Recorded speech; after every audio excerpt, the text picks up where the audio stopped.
Итак, это разбор аккаунта Валерьянка. Игрок нашего клана под названием 3 Арии. Так, хочу сразу по экономике пройтись быстренько. Я вижу, здесь ты открываешь у нас Т4. Как только ты откроешь вот бронированного там и охотника, можешь падальщика пока не открывать, перейдешь на экономику, тебе надо экономику дальше качать, поднимать. То есть, по крайней мере, вот у меня 16-я ратуша, и у меня экономику вообще нечего качать. Я чисто военные качаю. Вот обязательно в первую очередь скорость исследования на максимум. Потом скорость строительства на максимум. Вот это открой обязательно, оно тоже у тебя уже доступно на максимум. Чем больше оно прокачано, тем быстрее исследования исследуются, тем быстрее строительство строится. Ну и будешь потом вот эти сборы всякие подкачивать. Строить здания. Как дойдешь до 22-й ратуши, тогда уже перейдешь обратно в военное. Пооткрываешь здесь военное, чтобы открыть Т5. Так. По деревням. Посмотрел по деревням. С деревнями у меня также стоит. 2 добычи, 2 коммерции. Я думаю, ты знаешь, кого здесь ставить. Я потом по героям скажу, как определять, кого куда ставить. Насчет рабочих. У тебя можно... Я вижу, ты правильно сделаешь исследователя в первую очередь и улучшаешь. Ну, у тебя можно и строителя сейчас на 2 звезды, по крайней мере, на 3 даже улучшить. У тебя есть вот бесполезный рабочий разведки. Он ничем почти не отличается от разведчика фиолетового. Он просто на 2-3 секунды быстрее разведывает. Это, ну, вообще бесполезно. Так что можешь его уволить здесь. Ну, я вижу, увольнять умеешь. Уволить его и уволить дубликат вот этого вот, который в загон идет. Как он называется? Не суть. Его тоже можешь уволить, потому что у тебя 2 уже и так стоят, 3 тебе незачем. Уволишь их и повысишь строителя хотя бы 1 на 3 звезды. Так, дальше. Дальше что у тебя? По экономике я вроде прошелся, у тебя здесь все хорошо. Вижу, смотрела гайд. Так, давай сразу по военным пойдем. У тебя, я не знаю, какие ты отряды качаешь, именно ходишь, но я вижу, Айвор у тебя прокачан. Обязательно докачивай ему 2-е умение, чтобы оно было 10, тогда откроется Вознесение, которое пробудит твое 1-е умение, и он станет как бы сильнее. Айвора. У тебя звезды у него на максимум. Так, тебе нужно выбивать звезды Вудеру обязательно. И не распыляйся на вот эти вот умения, то есть на которые ты ставишь. Лучше качай основные, то есть прокачай Вудеру тоже дальше потом умения. Вот эти 2. Вудера покупай в таверне меда. Заходишь в таверну меда, вот здесь Вудера обязательно скупаешь. Тебе уже, как бы, если ты скупаешь сезонных рабочих, они тебе не нужны, у тебя и так пока что на максимум возможностей прокачанные рабочие до 3 звезд, до 4 тебе надо открывать. Вот это вот, сейчас где она у тебя, хижина? Где у тебя лагерь рабочих? Чтобы дальше качать по звездам рабочих, нужно здесь достигнуть 24 уровня у тебя будет. Тогда можно на 4 звезды прокачать. Тогда уже будешь скупать опять, до 4 звезд прокачивать, а потом опять дальше покупать героев. Вудера качай. Ну, Сесиль не думаю. Сейчас посмотрю, что у тебя. Вообще по героям. Я вижу, ты качала Сесиль. И здесь вкачала Сесиль. Ладно. Прокачаешь Сесиль тоже. Получается, скупаешь Вудера и Сесиль. Потом, когда ты у них сделаешь полностью на максимальные звезды, тогда уже начнешь скупать Грегори и Йенса.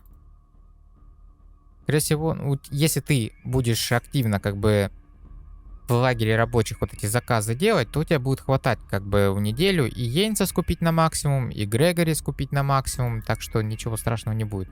В таверне меда как бы только их и надо будет скупать. Я вижу, Лерт у тебя уже 2 звезды, что очень хорошо. Значит, уже можно отряд сделать. Так, что по отрядам? У тебя первый отряд будет танковый. То есть это обычное мясо, которое просто держит врагов. Он не будет наносить много урона, но он будет как танковый отряд.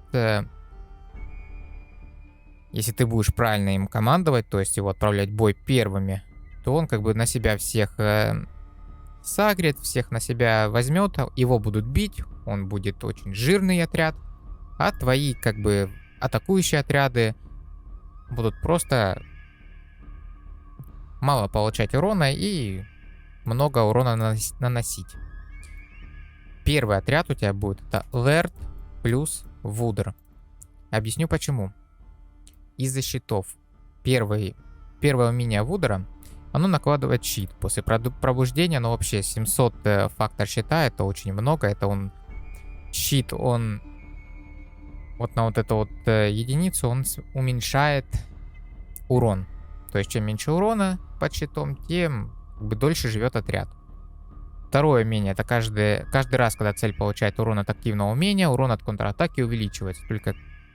То есть, когда ты наносишь, твой отряд наносит вот это вот умение, ну или у Лерда умение, тогда активируется вот это увеличение от контратаки.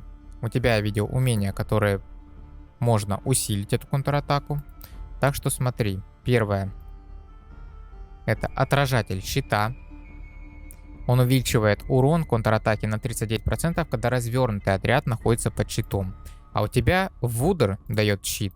И Лерт своим умением, вот оно, у него второе умение, тоже дает щит. Получается, Вудер, когда активное умение будет прокачано, дает щит. А Лерт там с определенным шансом, когда войска контратакуют. То есть каждую секунду он может дать тоже щит. Так что прокачивай тоже ему вот эти вот 2 первых умения. Обязательно, чтобы...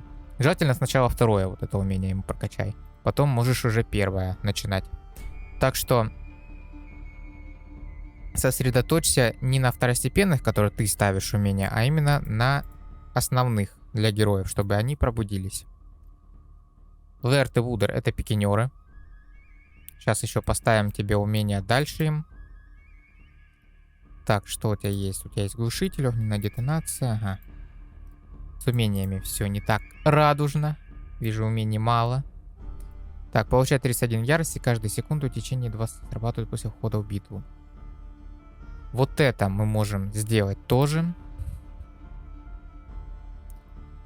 На Вудера.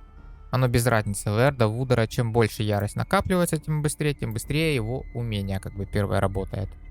То есть щитов будет больше. Урон от контратаки будет повышен. Если вот это сработает, это 42%. И плюс еще вот это умение, плюс еще 39%. Это уже 100% урон от контратаки. Под щитом. Так, Лерт. Ему тоже сейчас... Чуть позже я поставлю умение. Скажу, как и что работать с ними. Второй твой отряд будет...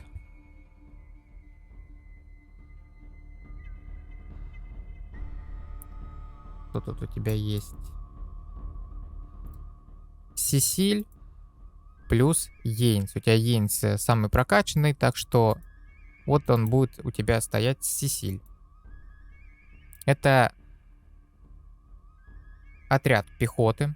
Атакующий отряд будет, так что прокачивай первые 2 умения Йенсу, первые 2 умения Сесиль. По умениям сейчас я поставлю атакующие. То есть сначала идет Лерт плюс Вудер, они на себя всех агрят, всех на себя собирают, а вот Грегори, точнее Йейнс плюс Сесиль будут как бы наносить урон. Огненная детонация каждые 9 секунд наносит прямой урон цели, 180. Урон, конечно, маленький, но если цель горит, если кто-то еще бьет, а мы на руинах, например, толпой бьем, если у кого-то есть лучники и поджигают, если цель горит, то еще наносит дополнительно 180 и снижает защиту цели на 3,5%. Я тебя поставлю его. Решимость Тора. Каждые 9 секунд ваши развернутые войска получают положительный эффект дуэль, увеличивающий урон от базовой атаки. Вот насчет вот этого умения, оно, конечно, лучше подойдет для Грегори. Так что желательно, конечно, Сесиль ты прокачаешь, но если смотреть по звездам, то, конечно, лучше вначале прокачивать Грегори по звездам. То есть скупай его осколки, тем более ты будешь скупать его осколки, их будет больше попадаться, он будет все равно быстрее качаться. Желательно, пока у тебя будет Йейнс плюс Сесиль, потом Грегори плюс Сесиль. Грегори дает своим первым умением, он, во-первых, полезный для всех отрядов, он увеличивает урон от базовой атаки до 4 союзных войск в круговом диапазоне, там на 18%. Чем больше будет прокачан, он будет давать 45% на 5 секунд. И плюс еще решимость Тора, это плюс будет базовая атака, как бы. Также вызывает у цели кровотечение, наносит непрерывный урон 300. Второе умение, конечно, его такое себе, оно просто лечит, но все равно у тебя сейчас будет Сесиль Йейнс, потом Грегори Сесиль, потом, когда у тебя фиолетовые будут прокачаны, как минимум прокачанная Сесиль, Вудер, это твоя цель, в первую очередь, потом будешь скупать вон Грегори и Йейнс, и потом ты как бы заменишь, будешь с золотыми ходить, как минимум, когда у тебя будет минимум 4 звезды у каждого, только тогда можно менять уже Сесиль.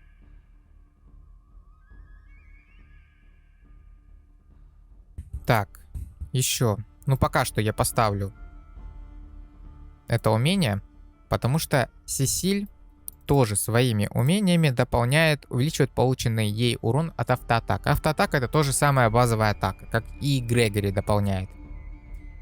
Так что они друг с другом очень хорошо сочетаются, Грегори и Сесиль. Ну и плюс это умение. Так, дальше. Совместное нападение. Кровавая яростная чистка.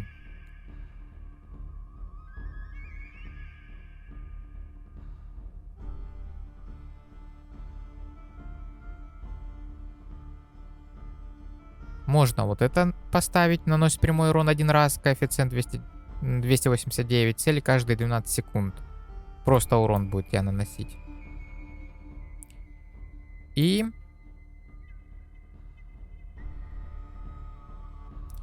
сейчас я тебе еще поставлю.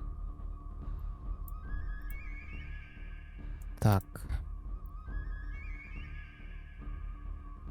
Когда развернутый совершает базовую атаку, то есть каждую секунду, есть 15% шанс нанести по действию в качестве командира, увеличивает наносимый урон. Угу. Совместное нападение. Оно будет у тебя с определенным шансом 40% наносить 338 единиц урона по цели, если когда развернутые войска используют активное умение, то есть свое первое умение. Пока что так. Качаешь первые два умения, помнишь, эти не качаешь, они у тебя пока что временные, что у тебя умений особо нет. На Йейнса я тебе поставил. Третий отряд у тебя будет желательно вот сейчас, как бы у тебя будет Айвор и Линдольф, но потом Линдольфа замени на Иванну. Я не знаю, почему у тебя еще нету ее. В законе джунглей ты должна обязательно ее выбивать и обязательно на максимум скупать. То есть ежедневная, стараться здесь хотя бы минимум 3 раза занять топ-1, чтобы получить вот эту награду. А лучше, конечно, и максимум получать. Вот эти нижние по очкам тоже максимально получать. И идти в магазин. Не скупать никаких ресурсов.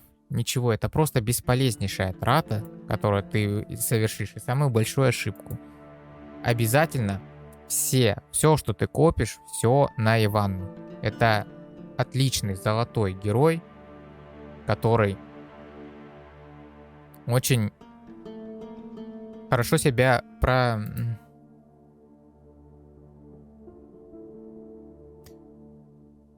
очень хорошо себя зарекомендовал в бою как тактический хороший герой, потому что она запрещает использовать активные умения героев вражеских, то есть вот эти их не умения.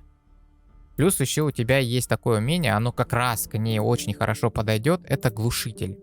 Очень хорошее умение. Получается, в чем прелесть этого героя? Сейчас, где она у тебя?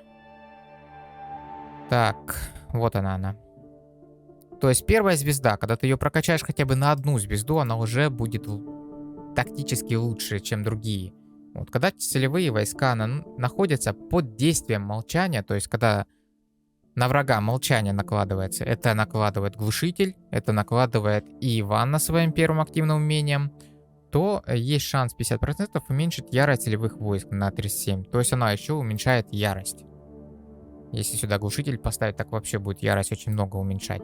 Так что обязательно, чтобы было Иванна, и поставишь ее с Айвором. Пока ходи с Линдольфом. Айвор плюс Линдольф. Отряд. Ну, пока что ходи лучниками. Это капитаны. Как и Иванна, они тоже... Иванна капитан. Ты можешь любой отряд, любой тип войск к нему поставить. Лучники, пехота или пикинеры. Так что я ставлю тебе сюда тоже. Он стоит, кстати, здесь глушитель. Дальше я тебя поставлю затухшие души, которые при использовании активного умения дает шанс снизить ярость цели на 119, то есть ярость вражеского войска уменьшить, как и Иванна будет уменьшать помимо этого. Будет такой отряд поддержки, который будет не будет давать активировать умения. Линдольфа пока что вот это вот не качай, он тебе временно, он только замени. Как только у тебя появится Иванна, ты его заменишь. По умениям я тебе сделаю пока что французский арбалет, который наносит урон и запрещает использовать контратаку. И я тебе еще поставлю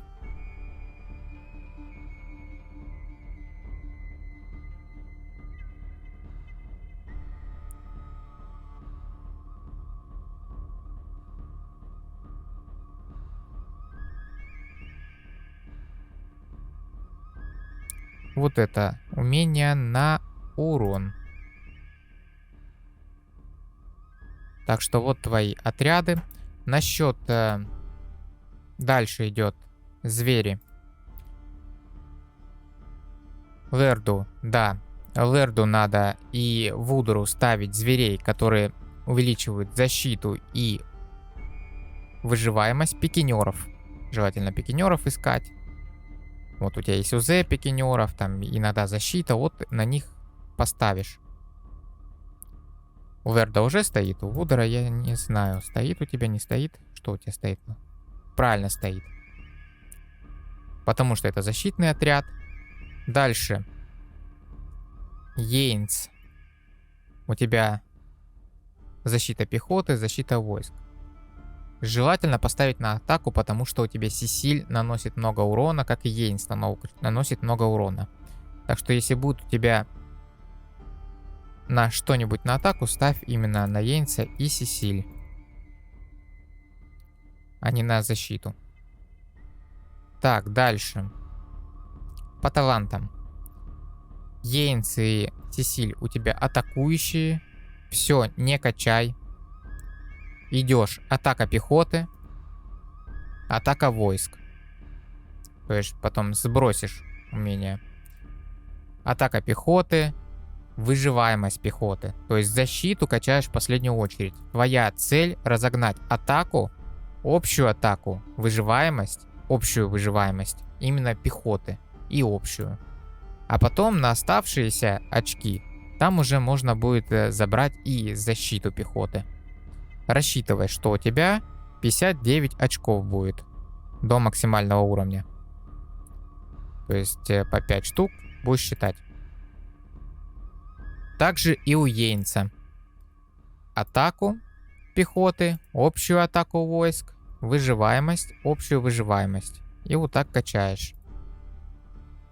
У тебя должен быть полный марш пехоты здесь. У Йенса и у Сесиль. Насчет Лерда.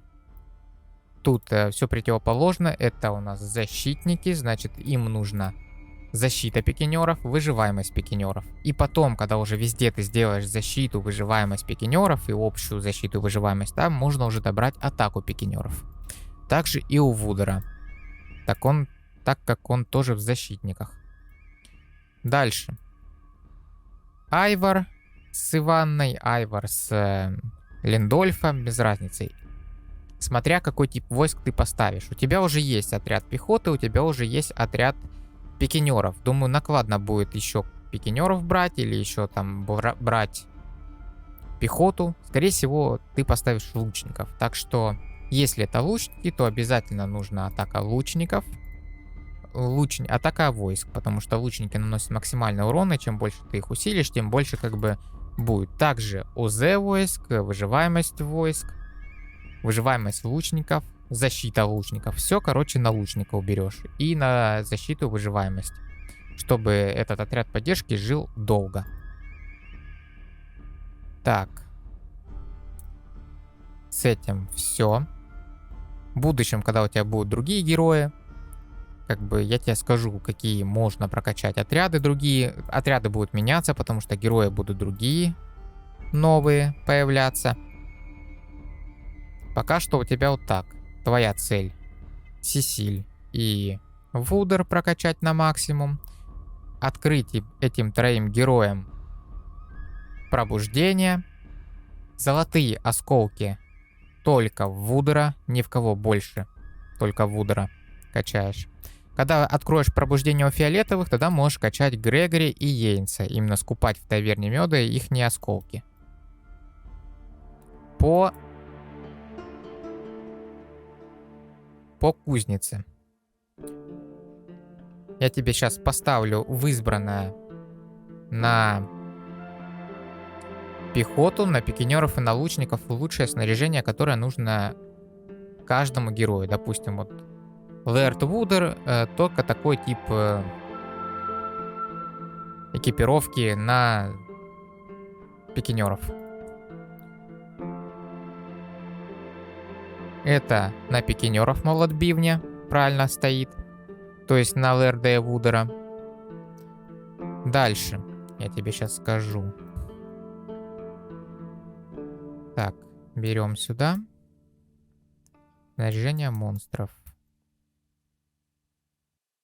На лучников ты поставишь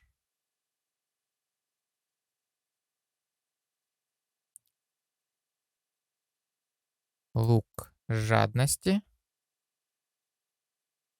Оно дает атаку лучников и защиту лучников. То есть это на Айвара и Ивану, или Айвара пока Лендольф. Топор ярости это на пехоту. То есть Йенс плюс Грегори, Йенс плюс Сесиль. Грегори, Сесиль. Дальше. Ну тут у тебя стоит. Тут уже выбрал. Так, дальше по такому снаряжению. Атака лучников УЗ лучников это на лучников. Монолитный шлем это на пехоту. Шапка дикаря это на пикинеров.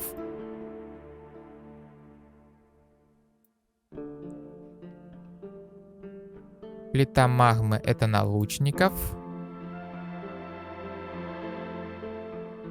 Наплечье из волчьей шкуры — это на пикинеров. Доспех. Отравленные доспехи — это на пехоту. Здесь поножи потрошителя. Это на пикинеров. Сапоги-скороходы на лучников, чтобы была хоть какая-то защита. И сапоги землетрясения на пехоту. Вот оно у тебя будет в избранном, будешь потихоньку качать. Все это. Вот оно. То есть обе пары. Сюда поставишь и так далее. Ненужные снаряжения там разберешь, какие ты накрафтила, и они не пригодятся. Ну, если они плохие, они вот здесь разбираются. В этом меню. Ну, вроде бы я тебе все настроил. Если что, ты мне скажешь, что я упустил, или если есть какие-то вопросы. На этом закончим.